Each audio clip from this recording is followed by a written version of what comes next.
Au nom du Père, du Fils et du Saint-Esprit, ainsi soit-il. Dimanche dernier, l'Église nous faisait prier et demander à Dieu son aide, sa grâce pour nous rendre nos âmes toujours plus soumises à sa volonté divine. Le sujet est vaste, évidemment, mais il est aussi souverainement important pour notre salut et la gloire de Dieu, et donc il mérite qu'on s'y attarde de nouveau aujourd'hui. Le Christ enseigne cette vérité fondamentale à de nombreuses reprises, et il insiste sur ce sujet comme aujourd'hui. Si quelqu'un m'aime, il gardera ma parole, et mon Père alors l'aimera, et nous viendrons à lui, et nous ferons chez lui notre demeure. Celui qui ne m'aime pas ne garde pas mes paroles.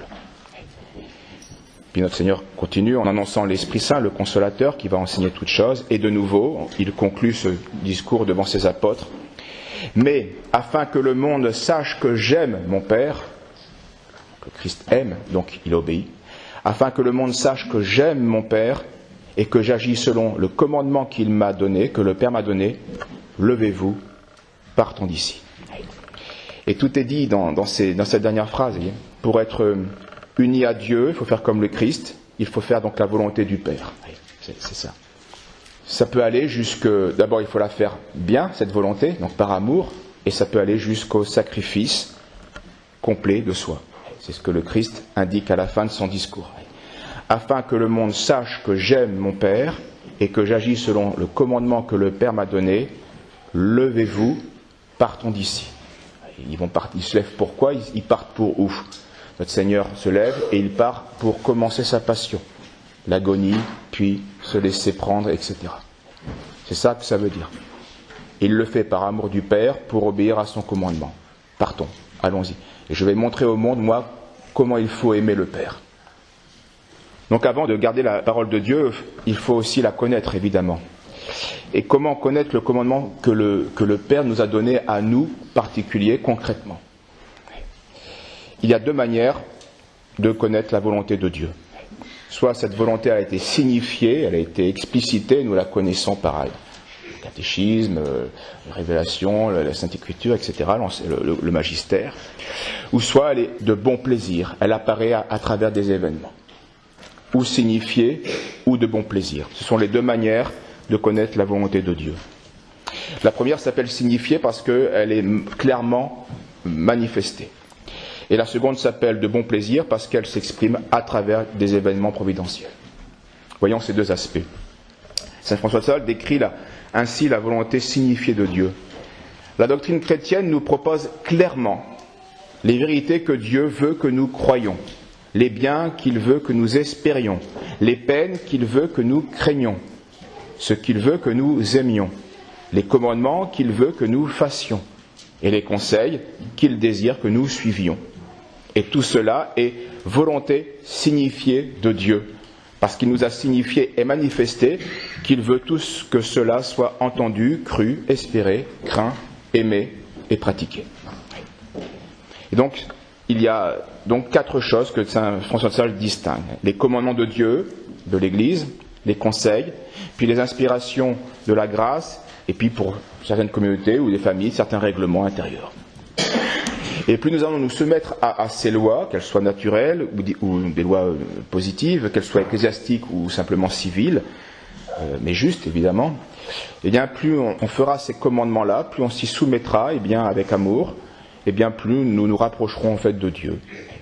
Puisque toutes ces lois ne sont que, normalement, pour qu'elles méritent le nom de loi, ce sont des expressions de la sagesse de Dieu et qui concernent le bien commun, l'ordre commun. Donc elles sont bonnes. Et ce qu'on fait de bon nous rapproche de Dieu. Une loi humaine qui ne serait pas l'expression de la volonté de Dieu, non seulement n'est pas une loi bonne, mais elle ne mérite même pas le nom de loi. Elle n'est pas une loi ni aux yeux de Dieu, ni aux yeux de la conscience chrétienne. Prenons l'imposture récente de l'injection covidesque, où au mépris des lois naturelles, on nous obligeait à... Non, il n'y a pas de loi qui peut nous obliger à. Ce n'est plus une loi, c'est une violence. C'est un abus de la force, parce qu'il n'y a plus là de... elle n'est plus fondée sur la volonté de Dieu, mais sur la sagesse, sur la bonté qui doit en ressortir. Alors, c'est facile à comprendre qu'une loi n'est plus une loi, mais c'est moins facile de subir la violence que nous impose l'autorité défaillante. Quant aux conseils, eh bien, ils ne sont pas nécessaires au salut, les conseils que Dieu peut nous donner, mais ils ne sont pas des commandements explicites, mais il sera nécessaire parfois de faire quelques œuvres, ce qu'on appelle de surérogation. Donc des œuvres qui ne sont pas obligatoires, mais il y a des circonstances où il va falloir les faire. Parce qu'elles vont être plus qu'utiles, elles vont les rendre comme nécessaires, bien qu'elles ne soient pas en soi obligatoires. Et tout cela dépendra de l'état de chacun d'entre nous et des circonstances particulières. Une femme mariée, qui a des devoirs donc particuliers envers son mari et ses enfants, n'est pas une femme célibataire. Et donc les deux ne peuvent pas s'équiparer constamment. Ces situations ne sont pas équivalentes. Quand je suis malade, je n'ai plus les mêmes devoirs que quand je suis en pleine santé. Je suis en pleine santé, je dois aller à la messe. Et je vais faire en sorte d'y aller. Mais là, j'ai 42 fièvres. Là, je ne suis plus dans cette obligation. Non seulement je ne dois plus y aller, je ne suis plus obligé d'y aller, mais je ne dois pas y aller. Ce serait contraire à la raison. Ce serait déraisonnable. Donc, ce ne serait pas vertueux. Je dois me reposer.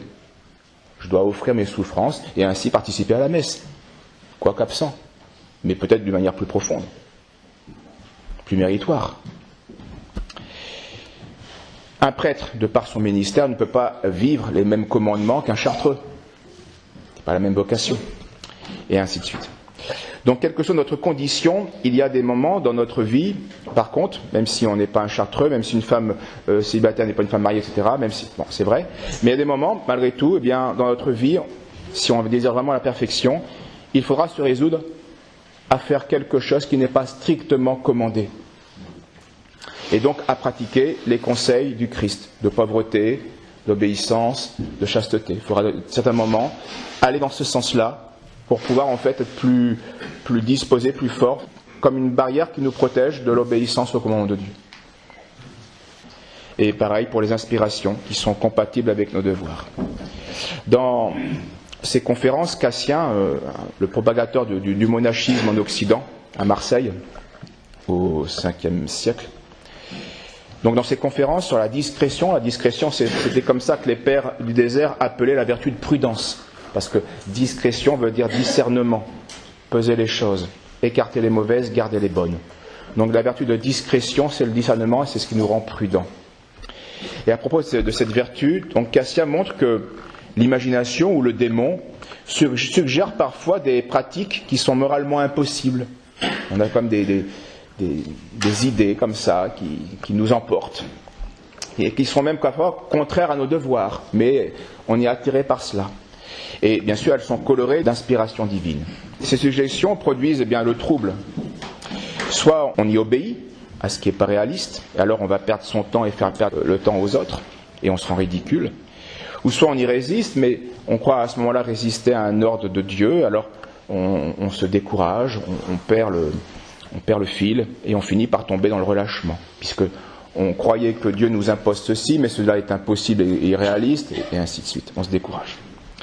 Donc on voit bien, il faut un certain contrôle, il faut une certaine règle pour discerner ce qui vraiment est une inspiration de Dieu et ce qui est en fait une tromperie, une illusion. Et la règle la plus fréquente, la première, est la suivante. S'il s'agit d'inspiration sur des choses qui sont ordinaires, qui ne vont pas troubler l'ordre habituel, et qui ne troublent pas l'âme, donc toujours pareil, là, ça met la paix dans mon âme, et ça ne met pas de désordre là où je vis. Eh bien alors il n'y a pas d'approfondissement à faire, on peut les suivre, ces inspirations. J'ai une inspiration de me mettre à genoux à un moment, là, c'est le cas dans la maison, je peux me mettre à genoux et faire un acte d'adoration, de réparation pour les âmes du purgatoire. Voilà, une inspiration je le fais paisiblement et je ne mets pas de désordre, pas de souci. Donc, à ce moment-là, qu'on le fasse généreusement. Et quitte à en parler après, si ça revient à son mari ou à son confesseur, etc. Par contre, si au contraire ces choses sont extraordinaires, elles vont demander, elles ne sont pas habituelles dans les dévotions, elles ne sont pas habituelles pour mon état, une femme mariée ou d'un prêtre par rapport plutôt réservé aux chartres, vous voyez, si ça dépasse l'ordinaire. Et bien à ce moment-là, il faut plutôt s'en abstenir avant d'en avoir référé soit à son mari, soit à son confesseur, etc. Cette demande de conseil évitera les pièges du démon et permettra un plus grand discernement, plus facile.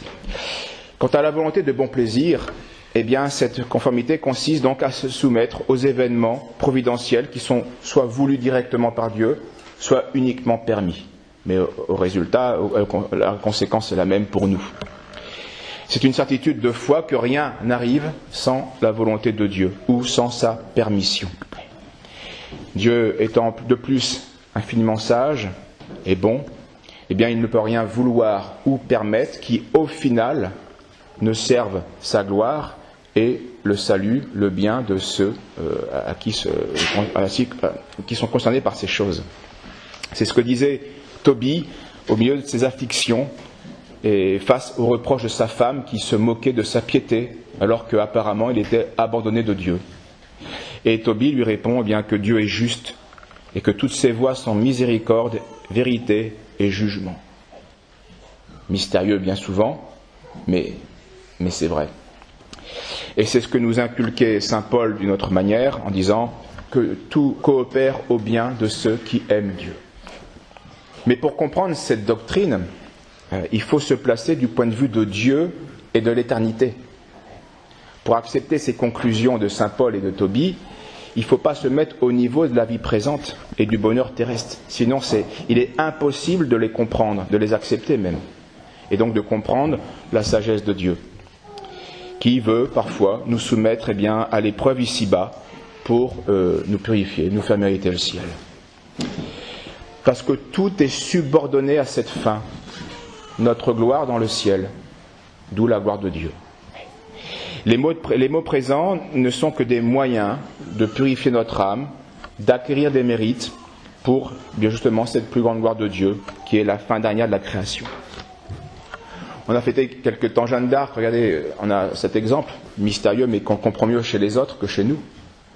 Si la vie, je le dis souvent, si la vie de Jeanne d'Arc s'était arrêtée après le sacre, Jeanne d'Arc, donc le roi retrouve son royaume, c'est ce qui arrivait d'ailleurs, et puis Jeanne d'Arc retourne dans son village et épouse un fermier voisin de ses parents, elle se marie, ils ont de nombreux enfants, voilà, une belle vie, une belle fin de vie, dans la campagne paisible de Dorémy. Voilà. Maintenant, c'est pas ce que le bon Dieu avait permis pour Jeanne d'Arc. Il a permis qu'elle soit trahie, arrêtée, emprisonnée, qu'elle souffre un martyre et le bûcher, et d'une manière beaucoup plus terrible, mais aussi beaucoup plus méritoire. Qu'est-ce qui aura plus brillé au ciel ?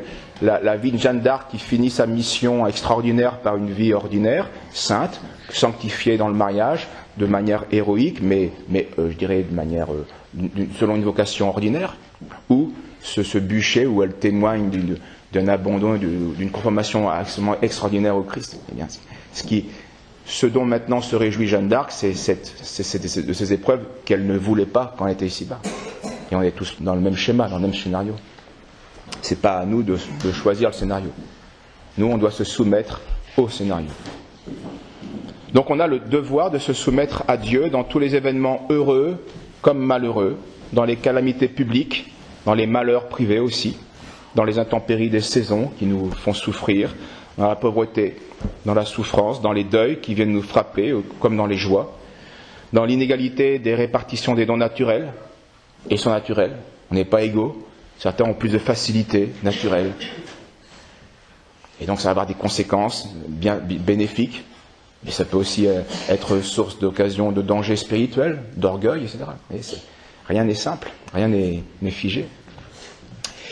Il faut encore se soumettre dans la pauvreté comme dans la richesse, dans les revers comme dans les succès, dans les sécheresses comme dans les consolations spirituelles, dans la maladie comme dans la santé, dans la mort et les souffrances et les incertitudes qui l'accompagnent. Comme le disait toujours le saint Job, nous recevons le bien de la main de Dieu, pourquoi n'en recevrions-nous pas aussi le mal, c'est-à-dire les épreuves. Dans le sens où suivant donc les afflictions que nous donne l'occasion souvent de mieux témoigner notre amour à Dieu. Vraiment d'aimer Il est facile d'aimer Dieu lorsqu'il nous comble de biens temporels. C'est facile. Mais il n'appartient qu'à l'amour parfait, eh bien, d'accepter aussi de Dieu, de sa main, les épreuves, les souffrances, les maux de cette terre.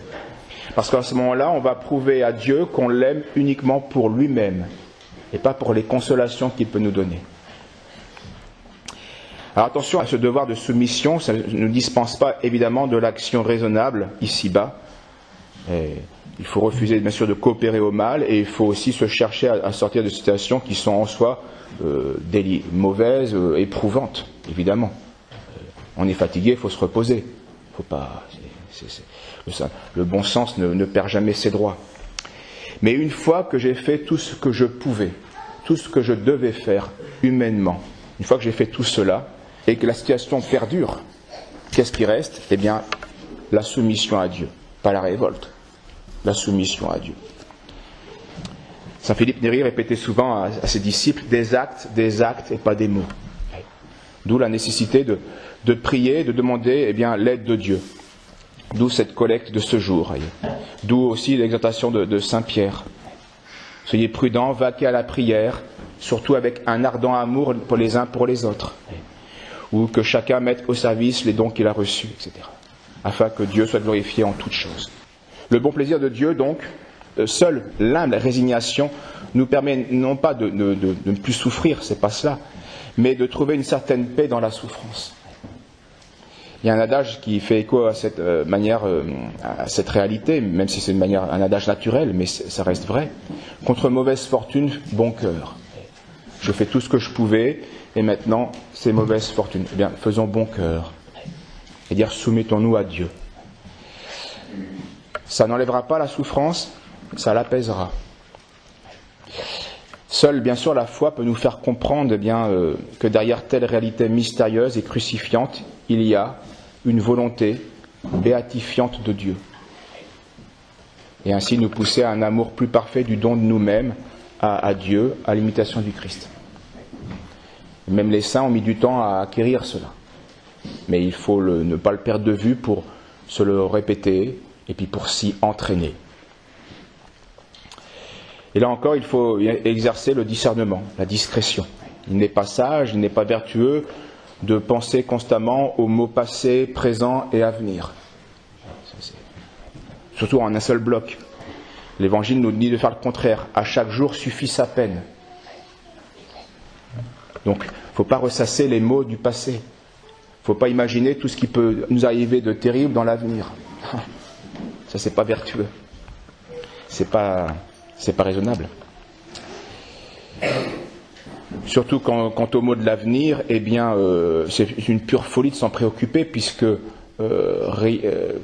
ils sont purement hypothétiques et on peut être épargné de la plupart, comme accablé aussi d'une grande partie. Et ça, c'est abandon à Dieu. Il faut donc reconnaître en fait, devant les mots passé, présent et futur, il faut reconnaître notre état de créature et conclure que notre seule vraie bonne réaction est de nous soumettre à Dieu, de s'abandonner à la volonté du Père céleste. Et le Christ nous a rappelé cela de nombreuses fois, aujourd'hui, et encore dans son premier discours à ses apôtres. Ne jure pas non plus par ta tête, parce que tu ne peux pas rendre blanc ou noir un seul de tes cheveux. On maîtrise très peu de choses dans la vie, très peu de choses. La souffrance est donc permise par la providence. C'est une réalité mystérieuse, terrible, parfois évidemment. Elle est permise pour de nombreuses raisons. D'abord pour réparer nos péchés. Ensuite, elle nous rappelle notre condition d'exilé. Elle nous empêche de nous attacher de manière indue à cette terre. Et donc elle nous empêche d'oublier le but de notre existence sur terre, qui est la vision céleste avec Dieu. Elle est encore permise parce que, lorsque la souffrance est patiemment supportée, elle nous mérite un poids de gloire éternelle, selon l'expression de saint Paul. Il estimait qu'il n'y avait pas de proportion entre les maux présents et la gloire future. Et enfin, elle est encore permise, d'une manière encore plus haute, comme pour le cas de Jeanne d'Arc, Eh bien, parce qu'elle permet à certaines âmes généreuses, aimantes, eh bien, de se configurer d'une manière plus parfaite au Christ, en communion à ses souffrances pour son corps qui est l'Église. Alors ces pensées, je le répète, n'enlèvent pas la souffrance, mais elles en atténuent singulièrement l'amertume, et elles nous font aussi, en nous laissant toucher du doigt un peu cette fécondité future, et donc elles nous aident à nous conformer à la volonté de Dieu. Pensons à cet exemple de notre Seigneur. Il faut que le monde le sache, j'aime mon Père, j'obéis aux commandements que mon Père m'a donnés, alors partons et allons. Levons-nous et partons d'ici. Au nom du Père, du Fils et du Saint-Esprit, ainsi soit-il.